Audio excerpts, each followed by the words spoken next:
اهلا بيكم معايا، والنهارده انا حابه ان انا افرجكم على حاجه جبتها من الصين، وهي المرزبديه. اوكي. هناك احنا شفناها كتير جدا في المحلات، فسالنا هي دي يا جماعه بتاعت ايه، فقالوا لنا ان هم بيعملوا بيها كده اهو، بيضربوا كده هو على الجسم، على الرجل، يمسكوها كده اهو، يضربوا، يقعدوا يضربوا. دي بتحرك السائل الليمفاوي اللي هو في الجسم، اللي بيبقى مع كبر السن بيتكتل في اماكن معينه وبيمنع تدفق الدم. فانا لما بعمل كده هو كاني انا بعمل يعني تحفيز لان الدم يتدفق في المنطقه دي، وتبدا الخلايا يعني تبقى حيه، مش الدنيا راكده فيها وتبدا ان هي تعجز.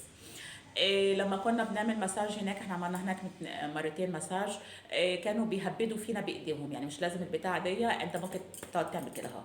يعني ممكن مثلا كمان اعمل كده اهو، يعني اقعد اضرب كده هو على كتافي، على مش عارفه ايه، اللي هو المساج يعتبر. يعني احنا شفنا راجل في جنينه فيها زي كده حاجات الجيم.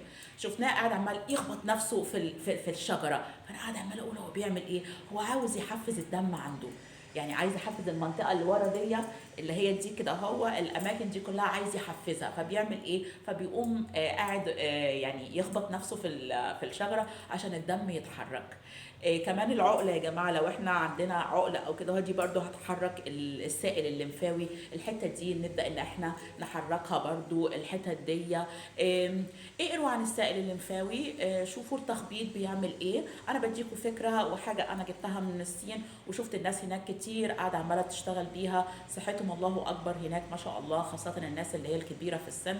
فانا ارجو ان انتوا تقروا عن السائل الليمفاوي وتعرفوا الدنيا فيها ايه، وتبداوا ان انتوا تطبقوا. يعني وانتوا قاعدين كده اهو تقعدوا تخبطوا كده اهو، كده اهو، كده اهو.